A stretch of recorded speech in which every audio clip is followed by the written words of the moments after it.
विद्यार्थी मित्रांनो, नमस्कार.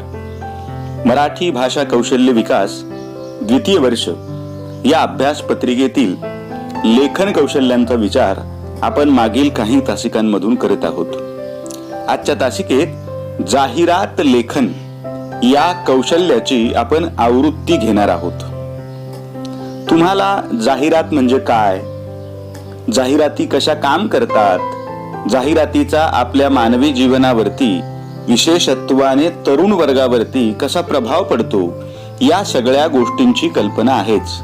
परंतु जाहिरात ही संकल्पना कशी आहे, जाहिरातीचे लेखन कसे केले जाते, जाहिरात लेखन करताना कोणती काळजी घ्यावी लागते, जाहिरातीचे कोणकोणते प्रकार पडतात आणि सध्याच्या काळात जाहिरात लेखनात व्यवसायाच्या कोणकोणत्या संधी उपलब्ध आहेत, या अनुषंगाने आपण या आवृत्ती तासिकेचा विचार करणार आहोत. सर्वप्रथम लक्षात घ्या, जाहिरात ज्याला इंग्रजीमध्ये ऍडव्हर्टाइजमेंट असं म्हटलं जातं. जाहिरात या कला विचारात कलाकृतीची निर्मिती कशी होते, जाहिरात लेखन संहिता कशी असते, कलाकृती आणि योग्य दृश्य संवाद व दृक अनुभवांची प्रक्रिया कशी असू शकते, कला आणि संस्कृती, पारंपरिक दृश्य चौकटी, त्यांचा समाजात झालेला उपयोग, कला आणि कल्पना प्रणाली यांचा संबंध कसा असतो, अशा वेगवेगळ्या मुद्द्यांचा परामर्श जाहिरात निर्मिती किंवा लेखन करताना घ्यावा लागतो.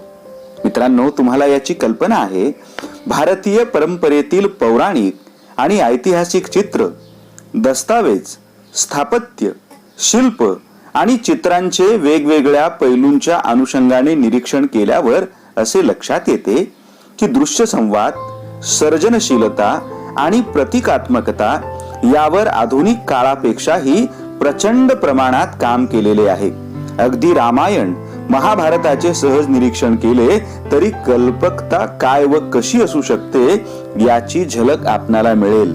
सांगण्याचा हेतू असा आहे, कल्पना, जाहिरात, सर्जनशीलता, प्रतिभा क्षमता या सगळ्या गोष्टींबद्दल बोलताना आपली नजर शक्यतो पाश्चात्य जगताकडे असते, परंतु आपण आपल्या भारतीय परंपरेतून या पद्धतीच्या अनेक गोष्टी करू शकतो, हे या ठिकाणी लक्षात घेतले पाहिजे.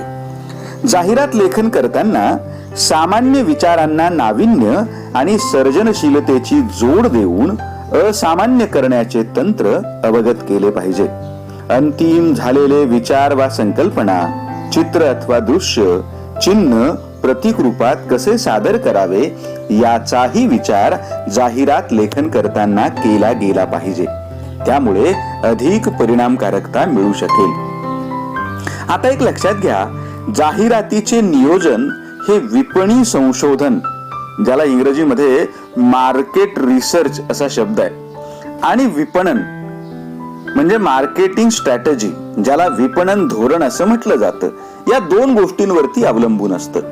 या धोरणांवर आधारित कल्पक व्यूहरचना म्हणजे क्रिएटिव्ह स्ट्रॅटेजी ठरत असते.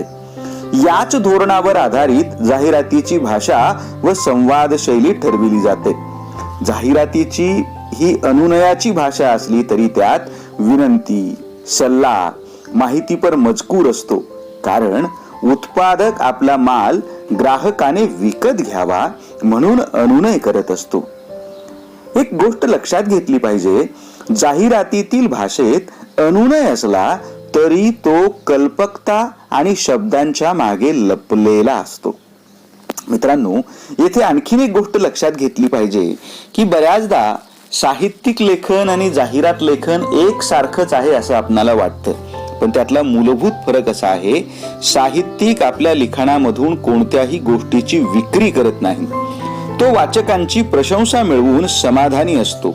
त्या उलट जाहिरात लेखक वस्तू किंवा संदेश कल्पकतेने वाचकांच्या किंवा ग्राहकांच्या मनावरती ठसवत असतो. आता आपण लक्षात घेऊयात की दृश्य कल्पना आणि जाहिरात लेखन किंवा सर्जनशील लेखन कशा पद्धतीने परस्परांना पूरक ठरते. जाहिरात लेखकाला प्रसिद्धी माध्यमे, संवादशास्त्र व इतर पूरक विषयांचे संपूर्ण ज्ञान असणे आवश्यक असते. उत्पादित वस्तू, सेवा किंवा संदेश यांचे संशोधन आणि विश्लेषण केल्यानंतर अनेक युनिक सेलिंग पॉइंट, ज्याला USP असे ॲब्रिव्हेशन किंवा संक्षिप्त रूप आपण वापरतो, यांचा अनन्य विक्री लक्षणांचा शोध लागतो. यातून सर्वात महत्वाचा किंवा विषयाच्या गरजेनुसार निवडलेल्या जाहिरातीतून सांगायचा मुद्दा काय आहे, म्हणजे USP काय आहे, याची निवड केली जाते. ही निवड जाहिरातदार, ब्रँड हेड, दृश्य संकल्पनाकार, जाहिरात लेखक हे एकत्रित मिळून करत असतात. आता एक गोष्ट आपण लक्षात घेतली की जाहिरातीचे लेखन करणे अगोदर USP काय आहे आपल्या त्या प्रोडक्टचा किंवा सेवेचा हे लक्षात घेतलं जातं. आता मानवी अभिरुची किंवा जी रुची आहे तिला आवाहन करत, तिला आपल्याकडे वळवत वस्तू किंवा सेवेची विक्री करण्यासाठी जाहिरातीचे लेखन केलेले असते. म्हणून आपण कशासाठी जाहिरात करत आहोत, आपल्याला कोणापर्यंत ही जाहिरात पोचवायची आहे, आपला संभाव्य ग्राहक किंवा वाचकांमध्ये कशा प्रकारचा बदल घडवून आणणे अपेक्षित आहे, या अनुषंगाने जाहिरातीतून काय सांगायचे हे ठरलेले असते. बघा, जाहिरातीच्या 3 शैली सांगितल्या जातात. हे थोडं नीट लक्षात घ्या. चेसब्रो हे जाहिरातीचे महत्वाचे अभ्यासक यांनी जाहिरात किंवा कॉपी लेखनामध्ये मानवी रुचीचे लेखन करण्याच्या 3 शैली सांगितल्या आहेत. क्रमांक 1 वर्णनात्मक, क्रमांक 2 कथात्मक, क्रमांक 3 संवादात्मक. याशिवाय जॉर्ज बर्टन हॉचकिस यांनी 4 शैली सांगितल्या आहेत. वस्तुस्थितीदर्शक क्रमांक 1, क्रमांक 2 सुटसुटीत व लहान, क्रमांक 3 संवादात्मक, क्रमांक 4 नाट्यमय. साधारणपणे जाहिरात किंवा कॉपी लेखन क्रमांक 1 पायाभूत स्वरूपाचे, क्रमांक 2 कारणे देणारे, क्रमांक 3 रुची निर्मिती करणारे, क्रमांक 4 साक्ष नोंदवणारे, क्रमांक 5 संबंध, क्रमांक 6 सेवाभावी, क्रमांक 7 व्यंगात्मक स्वरूपाचे, क्रमांक 8 संख्यात्मक किंवा जनसंपर्कात्मक, क्रमांक 9 स्मरणात्मक अशा विविध स्वरूपाचे असते. मित्रांनो, तुम्हाला याची कल्पना आहे, आपण अगोदरच्या पण तासिकांमध्ये चर्चा केली आहे की जाहिरात लेखनाचे मूळ घटक कोणते असतात. जाहिरात लेखन करताना चेसब्रो यांचा उल्लेख आपण अगोदर केला, यांनी काही मूळ घटकांचा उल्लेख केलेला आहे.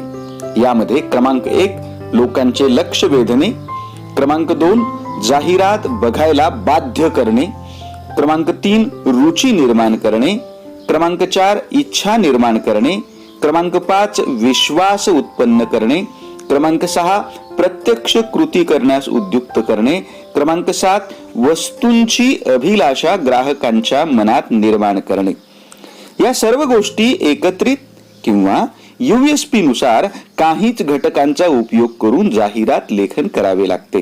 हे करत असताना क्रमांक 1 कॉपी सुटसुटीत व संक्षिप्त असावी, क्रमांक 2 नेमकेपणाने योजलेले शब्द व अचूकता असावी, क्रमांक 3 त्यात विक्रीचे उद्दिष्ट असावे, क्रमांक 4 अतिशयोक्ती असली तरी प्रामाणिकपणा असावा, क्रमांक 5 वाचकांच्या वर्गानुसार त्याची रचना असावी, क्रमांक 6 लक्षवेधी असावे, क्रमांक 7 रुची उत्पन्न करणारे असावे, क्रमांक 8 इच्छा निर्माण करणारे असावे, क्रमांक 9 विश्वास रुजविणारे असावे आणि क्रमांक 10 वाचकांच्या विचार शक्तीवर कृतीवर परिणाम करणारे हे जाहिरात लेखन असावे.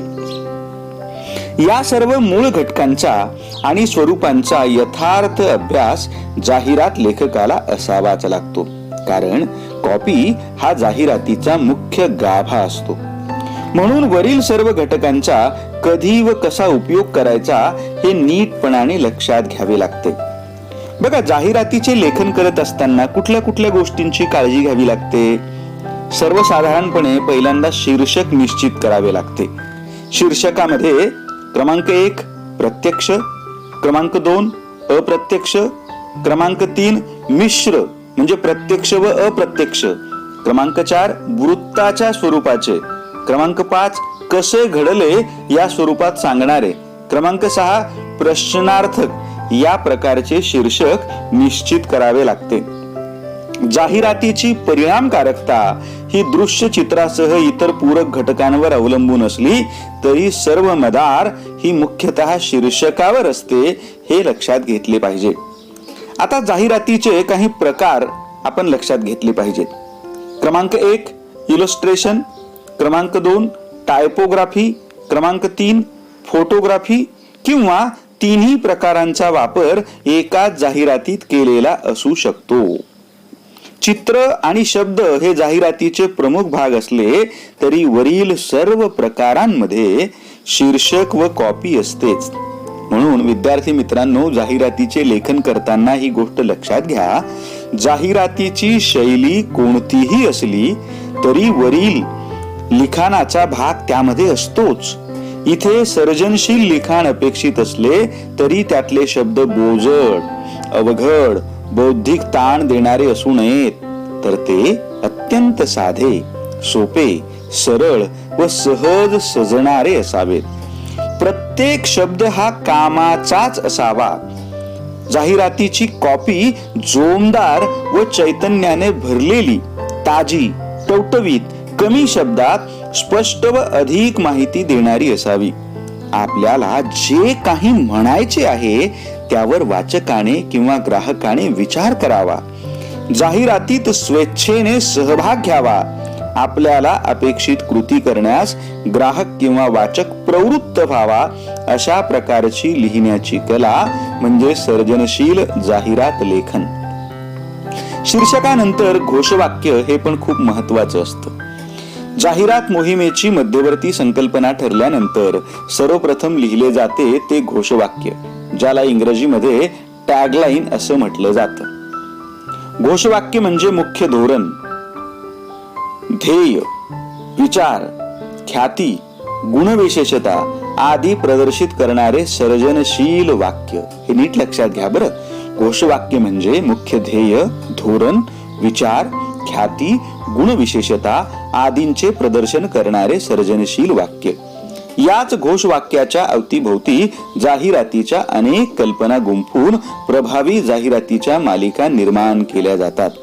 उदाहरणादाखल तुम्हाला माहिती आहे, दाग अच्छे हैं म्हटलं की आपल्याला लगेच सर्फ एक्सेलची आठवण होते. आता हे दाग अच्छे हैं काय आहे, तर हे आहे टॅगलाईन किंवा घोषवाक्य. नंतर फिनोलेक्सनं आणलं पाणी, शेत पिकली सोन्यावानी. हे काय आहे, फिनोलेक्स नावाची जी पाईपची कंपनी आहे, या